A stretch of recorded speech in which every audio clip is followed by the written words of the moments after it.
Okay, now folks, I'd like to introduce you to Becca Hueckel. This is Becca Hueckel is one of our lead researchers with Redwood Energy.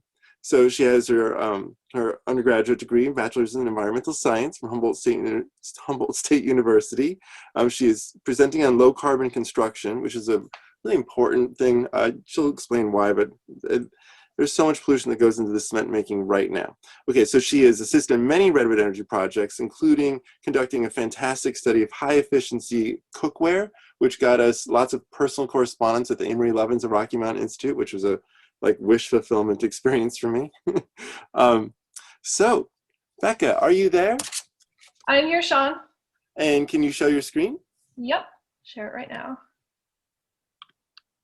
So hopefully this is inspired by some of the REACH codes like in Napa and Berkeley that have reduced the amount of cement by 20 to 30%. It's inspired by Bruce King, his book that he edited, a whole bunch of authors. So I just want to give credit where it's due to the people who are bringing up this issue. And also Architecture 2030, also bringing up this issue. So, okay, take it away. Well, thank you so much, Sean. Everyone can see my screen all right and hear me? Yep, you're perfect. Cool, sounds good. Well, like Sean said, today I'm going to be presenting on low carbon concrete strategies. And I would also like to acknowledge Colin and Nick for their research going into this project. So it's going to be about 30 minutes. I know it's been a long day, but one last 30-minute presentation. First, I'm going to go over why we focus on concrete, and then a little bit of what concrete is and where's the carbon. Options to reducing the impact of concrete and alternatives that are being used today, and then policy and who is taking action on this.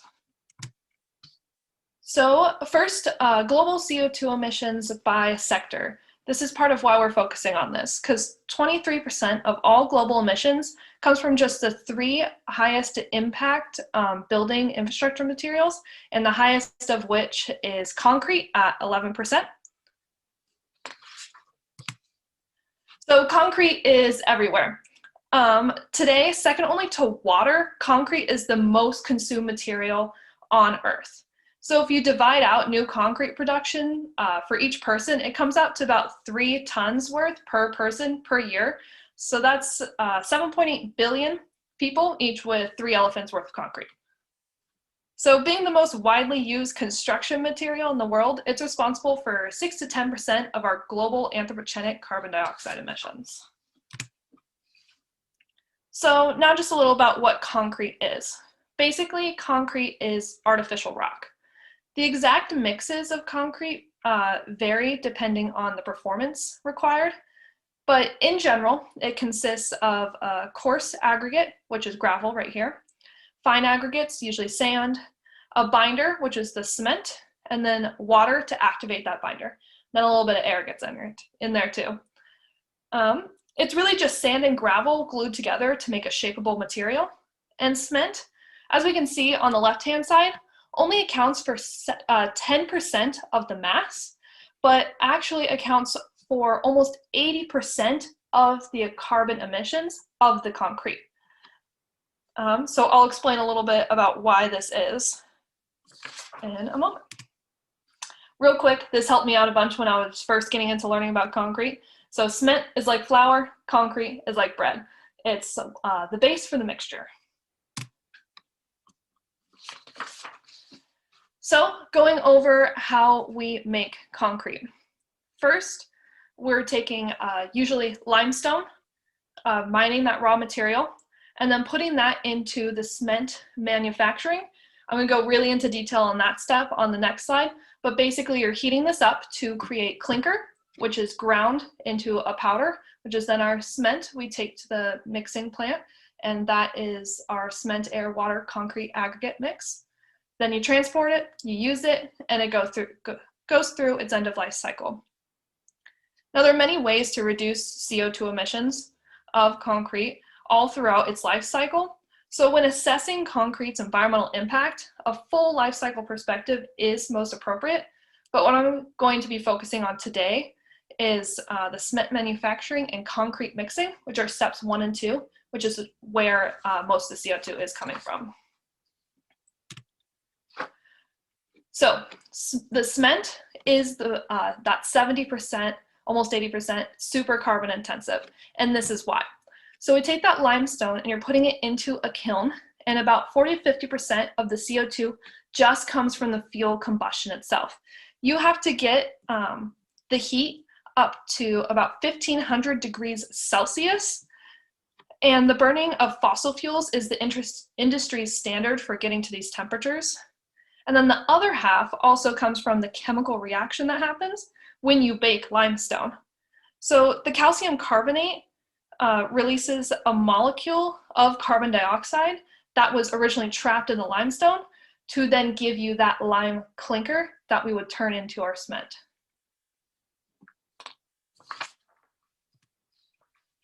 So we're going to go over a few common themes of how to release CO2 in not to reduce the CO2 release in these processes. And for the sake of time today, I'm only going to go over a few of these, but I really, really encourage all of you to go look at low carbon cement strategies, because there are so many great ones being used right now and so many being developed, and they're all really interesting. It's always a fun thing to learn about concrete or cement. So on the left, we will start with cement replacement in concrete. Come on. Well, we're going to attempt to. There we go. Woohoo, went way ahead. You guys get a little preview. There we go. Okay, so commonly known as supplementary cementitious materials, I'm going to call them SEMs because that is a mouthful.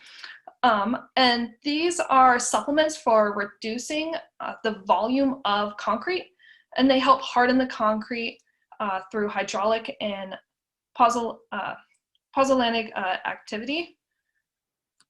The most used ones in the industry today are byproducts of other industrial processes, and I will get into lots of detail on those later.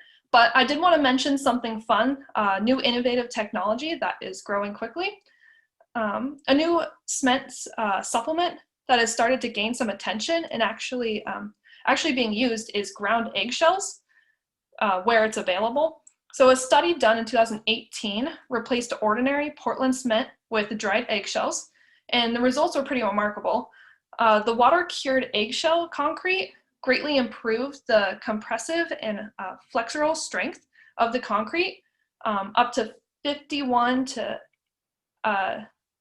57%. The rate of the water absorption of the eggshell concrete was reduced by approximately 50%, which is huge because that means it'll last a lot longer. However, the compressive strength of the eggshell concrete decreased gradually as the amount of eggshell powder increased. And this is pretty common with the SCMs actually. So they figured the best partial replacement was about 15% for eggshells, which is pretty cool. Come on.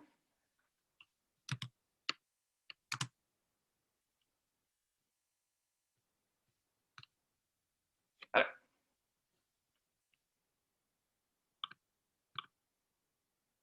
Next, we're going to talk about mixture optimization, and mixing optimization involves mostly using environmentally friendly materials to get your desired standard for your project. So many different types of cement replacements can be combined to make this happen, which we'll see a real example of in a moment. And concrete production using captured carbon. So this is kind of the cool kid of concrete production at the moment. So despite popular belief here, the goal is not actually to sequester carbon in cement by pumping it in there and trapping it, but actually by injecting captured CO2, you're making micro limestones within your concrete. So these dramatically increase the strength of the mix, which in turn means you reduce the amount of the cement needed for that mix. which is that high carbon piece. Blue Planet carbon mix, carbon cure, carbicrete are just a few of the groups that are using this method and others like it to make the most of captured carbon. Carbicrete is a company which actually makes cement blocks and uses, well, actually, they make cement blocks without using any cement in their concrete at all, which is interesting. They're able to use purely alternative materials to make carbon negative concrete. So hopefully that is our future of building with concrete.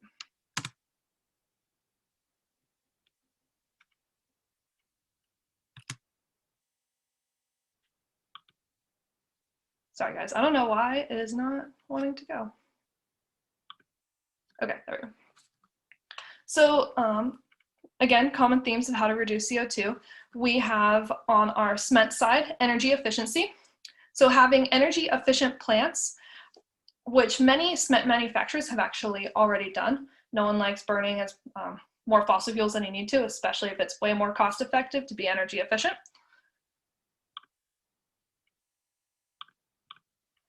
And these are a couple examples. So there are actually 17 plants as of 2014 who have all gotten their Energy Star certified. And as of 2019 alone, 13 more cement manufacturing plants became certified. And these are just the ones that went all in Energy Star certifications, but most plants have taken strong initiatives to increase their efficiency. And many more are working towards getting that full Energy Star certification. So now a little bit about clinker replacements and alternative fuels. So clinker replacement, it's when you blend other materials that don't have to be heated up. The most common example of this is Portland limestone cement. It's actually commonly used here in the US. In Canada, it's used a lot. And this is where raw limestone material is added to that baked limestone.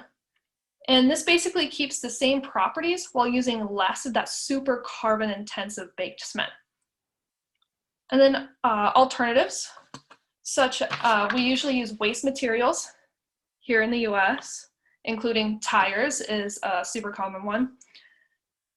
But what's actually really interesting is that there's this company over in China who is producing electric cement kilns. And you can see this huge kiln here. I actually don't know if they're not being used in the US yet, but luckily over in China is where they're producing a lot of cement anyway. And this could be a great future alternative with the use of renewably generated electricity. So now we have our cement sustainability initiative. So these are a lot of good alternatives, and using all of them would be great.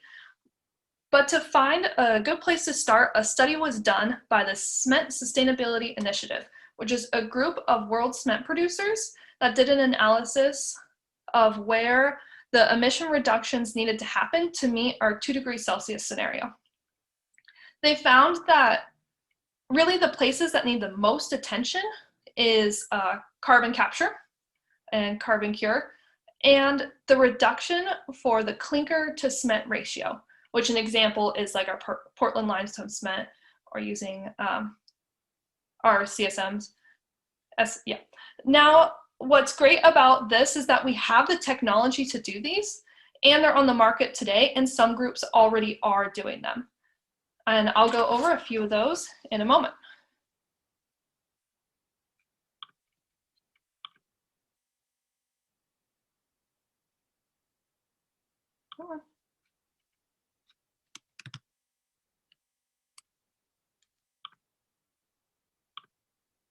There we go. So the key to this is reducing the impact of concrete. The best way to do it is to reduce the amount of cement. So less cement equals less carbon in general overall. So some binders, we have our waste supplementary supplementary cementitious materials, are SCMs again. And the most commonly used SCMs today are fly ash and slag, which are both byproducts of industrial processes. But we also have ground glass pozzolans, which are really cool because it's another way to recycle our glass, because it's just used with post-consumer bottles or other glass waste.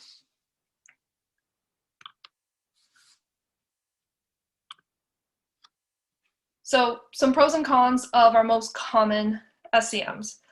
So some pros, they create dense and durable concrete mixes, and they're usually cheaper than cement because you're using a byproduct instead of having to go dig out some brand new material, or they're cost neutral. The cons, fly ash production is in decline with the closing of coal combustion plants. As I noted there, it's a pro in the grand scheme of things. You know, we don't have coal to get to, then that helps them. But slag is dependent on foreign markets, Asia specifically for the West Coast here. So some benefits are offset by that transport, but that's great for over in Asian markets where they are going to be producing a lot of cement in the next upcoming years due to population growth. But eventually it would be best for us to find alternatives for over here in the West. So some binders for our natural SCMs. So this is our classic over here. It's our Portland cement, but we have some natural ones also, like natural glass pretty much, clays and limestone. So metakaolin clay is actually really exciting because it can be found all over the world. So it's a great alternative for the US, and we can start to move away from our waste SCMs. And limestone, which I mentioned earlier, which is that raw limestone material that's added to the baked limestone to make Portland limestone cement, is a great alternative, especially for right now, while these plants are up and running. It's something easy for them to do to dramatically decrease their CO2 emissions. So the question is, why do we use things like classic Portland cement when we have all these great alternatives? Well, these natural and waste materials have varying ability depending on where you are.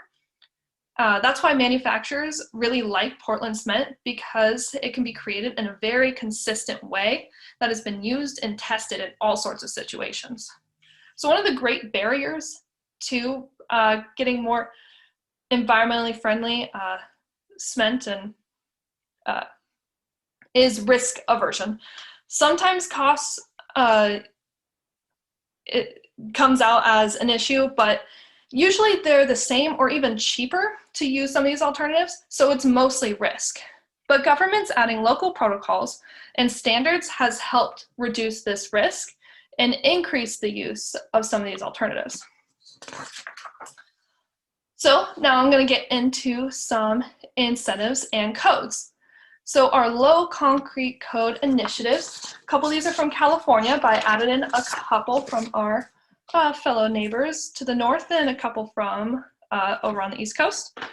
So the nation's first mandatory green building standards code actually started over here with our Cal Green Code. And these measures are required for all new homes and additions. This is the baseline. And we do have some counties that are totally awesome and are going above and beyond this standard code. One of these targets is for Marin County's low carbon concrete code. One of the targets is that the pilot projects will receive technical assistance to apply low embodied carbon concrete and create specifications for them. So this will create data, reduce risk for other companies, and get them used to using this new and unfamiliar concrete strategies. And this image I have here is of the Bay Area code limit, and it shows how it's significantly lower than the national US average. Now we also have City of Berkeley's Cal Green requires a 25% minimum cement reduction. And in general, both these policies include standards for a number of industry practices, like replacing Portland cement with our SCMs, minimizing the amount of cement in mixes, selecting aggregate, kind of like gravel, finding locally sourced stuff, and sometimes even using sequestered carbon as an aggregate, but that's a whole other story. Changing the requirements for how quickly concrete has to cure, because this really impacts the amount of cement you have to use. If it needs to cure really fast, you use like more cement in your concrete. So creating these kind of initiatives involves the local government understanding what types of mixes your community is already using, and then making carbon reductions based off of those. And then on here, I also have City of Bend, Oregon, City of Portland, both doing great things with concrete initiatives. And then also Buy Clean Washington and New York State are both in development with low carbon initiatives that include concrete codes. So how much less cement is actually in these? Well, for Calgreen, we have a tier 1 and tier 2 of 20% and 25% reduction of cement. And then for the Berkeley Green Code, it's 25% or less, like I mentioned, or 25% or more, like I mentioned earlier.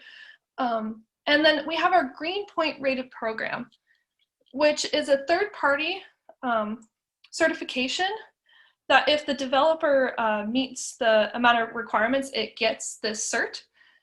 And this is something that Redwood Energy actually does. One option for doing this is to reduce your cement by 30%, and that must be replaced by SCMs. And just to clarify, the Cal Green Code Tier 1 and 2, that's in those towns that have adopted them, as opposed to like the whole state hasn't adopted that. But just like Vanessa presented earlier on our efforts to get the Cal Green Code to be updated to have equitable, just access for electric vehicle charging, this is another thing that I personally, and I know others too, are trying to layer into Cal Green for the whole state to have access to a standardized tier that would reduce cement. But just to clarify, this is just the ones that are adopted in like Alameda and Napa and such? Right, yes, thank you, Sean. Good clarification.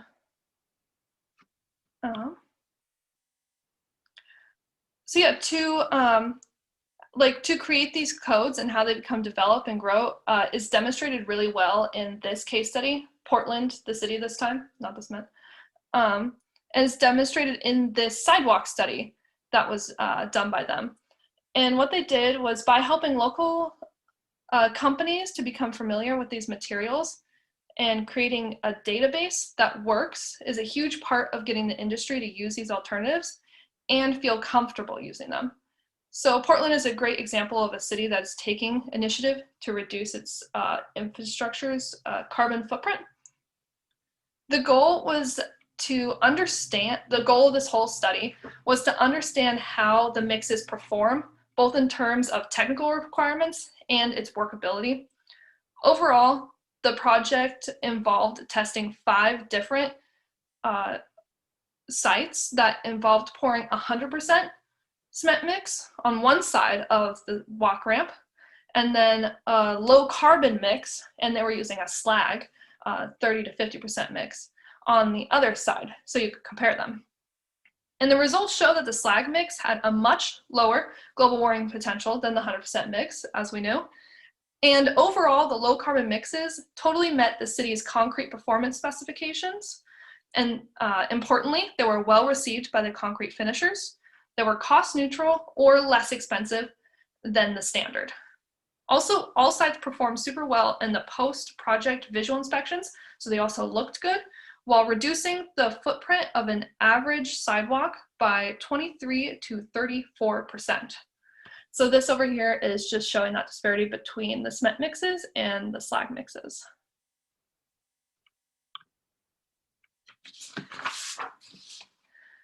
It's case studies like these and the initiative of companies and environmental groups that make it so data like this can be produced. This is a list of pre-approved concrete mix designs from the city of Portland. A manufacturer can go into this list and find a mix that suits their needs. And now it includes things like slag mixes and fly ash mix. And soon we'll hopefully start seeing some of our natural SCMs in here as well. A big concern with SCMs is that they have low initial hardening. They slow the initial hardening process of concrete, even though they generally increase its long-term strength and durability. So one of the big differences between the 100% cement and low carbon mixes is its early strength gain. But all the mixes in this study achieved a specified compressive strength by day 14, which was well ahead of the city's 28-day specification. So this is showing by day 7, yes, it was still below its 3,000 PSI specified strength, but by day 14, it was already above it, and by 28, it was well above where we needed to be, and by day 56, it could have been even above the 100% cement mix. And this strength test was specified by the American Society for Testing of Materials. So some real life things we're doing here at Redwood Energy. So this is a building that came in, and it's a real example of something Redwood Energy is working on for Berkeley's Green Code. There are many different, this shows that there's many different mixes that cement can use. The Portland case study just showed that there was either slag or fly ash with the cement, but this shows here that you can use a little bit of slag, a little bit of fly ash, mix it with your cement, and you can get great results. So this is a new 5-story building that they're using. And this here shows the math for it, so they actually are well above Berkeley's code of 25%, and they actually replaced their cement with 39% SCMs, which is awesome. It's showing that these codes aren't holding people back. They're not going right up to the line. Sometimes they're going well past it because it's worth it a lot of the times.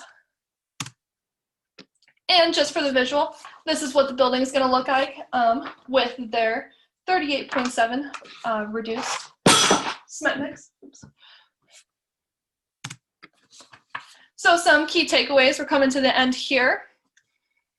Concrete is a foundational part of our society. Cement and concrete's environmental impacts can be lowered with the technologies we have right now today.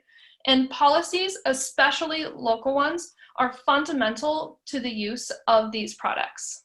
So concrete might not be the enemy, it just might be our solution. Thank you, everybody.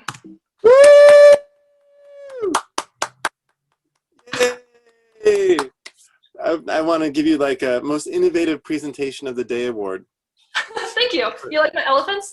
Well, and not so much oh yeah, elephants is good. The visuals are terrific. You know, wonderful slide deck, but also just bringing us into a new part of society that has a significant carbon impact and leading us towards solutions. That was very rewarding. Excellent job. And Colin has been doing a great job over on the side handling chat questions. I'm not sure if there's any I need to continue to address. Thank you, Colin. Yeah, he's rocking it over there for you.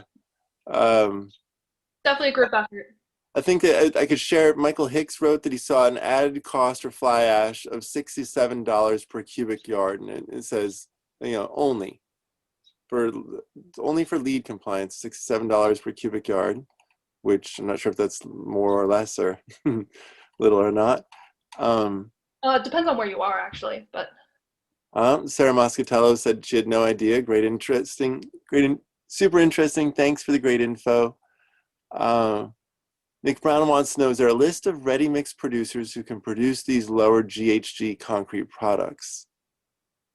Yes, so you want to, well, if you happen to be somewhere like Berkeley or in the Bay Area, you can totally figure those out easily. The hard part is if you're somewhere out of state, not in Washington or Oregon, and trying to, you have to research those yourself, but it's totally possible wherever you are that you might be able to find someone who's doing it.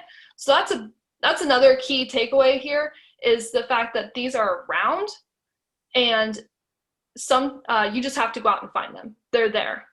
It just, a lot of places people aren't asking for it, and people have to be asking for it for the industry to produce it. Okay.